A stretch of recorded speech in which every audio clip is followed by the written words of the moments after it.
Hello, lovelies, and welcome back to my channel. It is Josie Mars here, and I'm so excited to come to you today with some easy and attainable strategies for a brighter winter.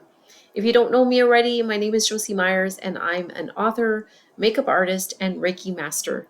And I am really excited to come to you with this new podcast about SAD. It's usually called seasonal depression as well. As the days grow colder and darker and the daylight hours become shorter, it's common to feel a sense of unease.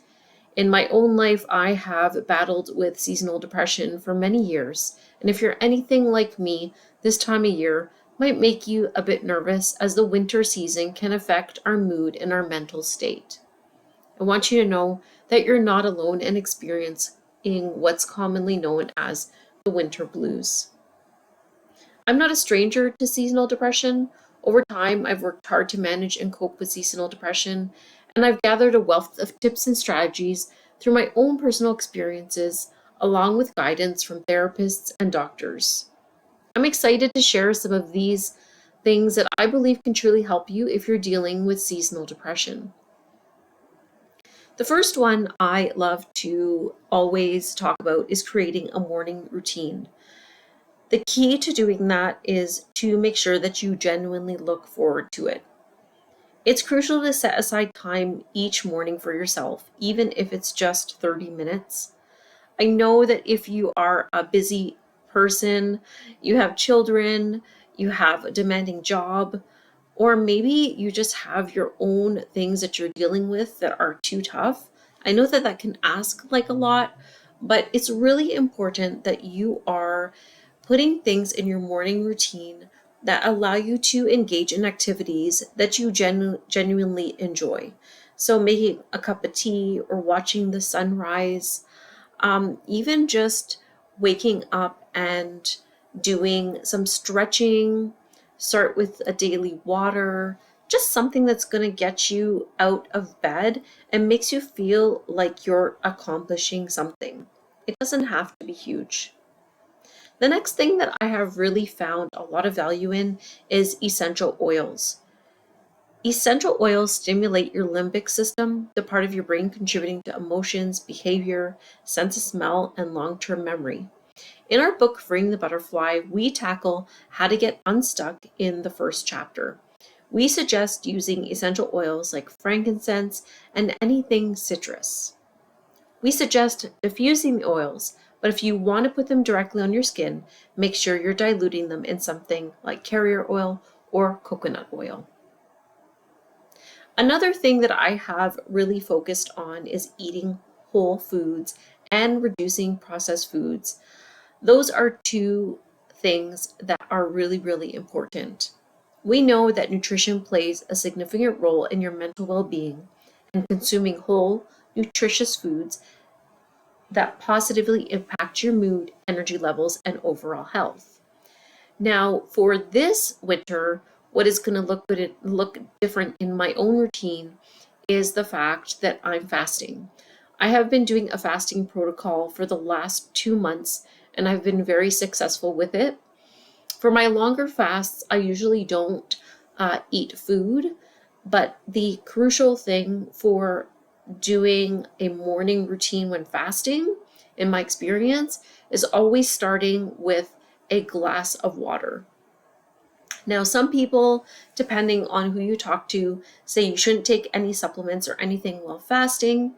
I am working with a naturopath to do this, and she has cleared me to have anything in the morning that is going to boost my intake for my vitamins, something we'll talk about a little bit later.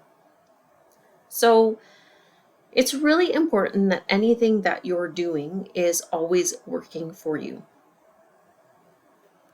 For an extra boost, considering maintaining a list of 10 to 15 things you enjoy doing, no matter how small or insignificant they may be.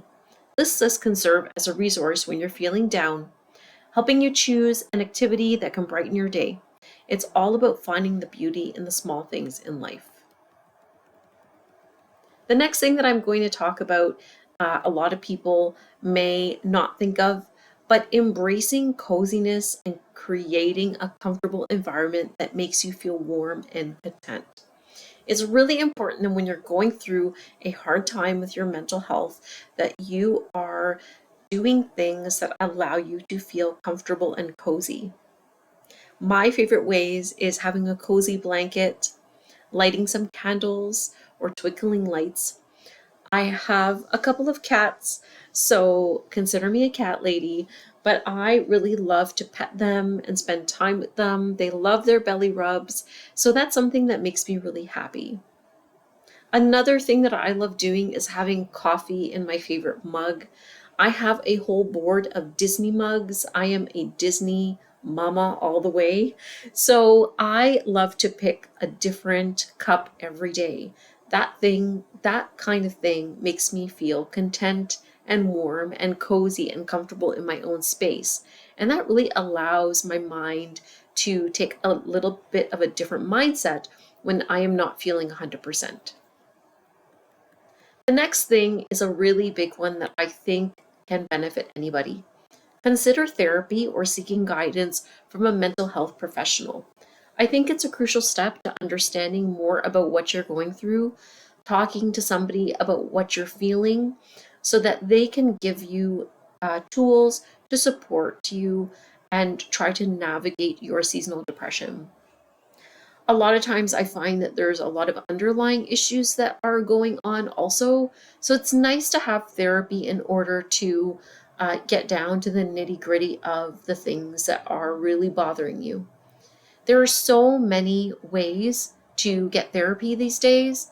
I know I love using online therapies because they're quick and convenient.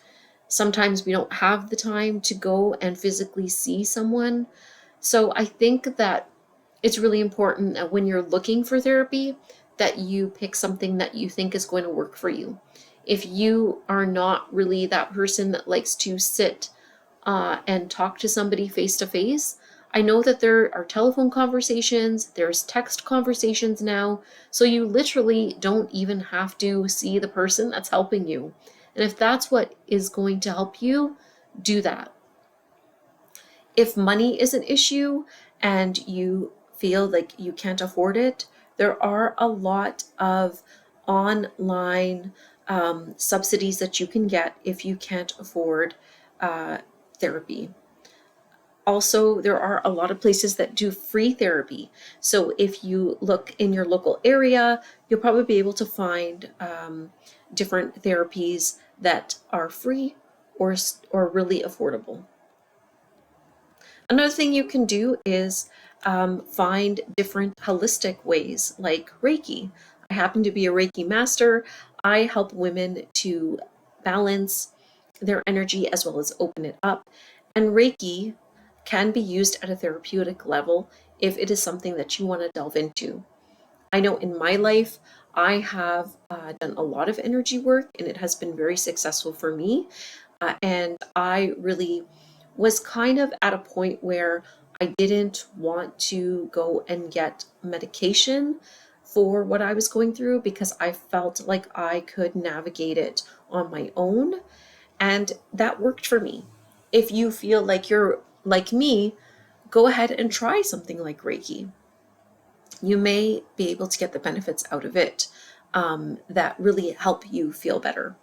I love Reiki because it really deals with your body, mind, and your soul all at once. Now let's get into vitamins. Vitamins and supplements can also play a significant role in managing seasonal depression. Consult with a healthcare professional to determine which supplements may be beneficial for your specific needs. But common supplements include magnesium, B complex vitamins, vitamin C, zinc, probiotics, D3 with K2, omega 3s, and more. I love D3 with K2 as well as magnesium. That is a new thing that I have introduced into my regime since fasting. And I've used it more for sleep, but magnesium overall is a really wonderful supplement that we lack a lot of. So take a look at those kind of things, or talk to your healthcare professional. You can even go to your pharmacy now and ask your pharmacist what the best options are for you, and they would be more than happy to give you that feedback. Lastly, I think the most important thing is to remember to be kind to yourself.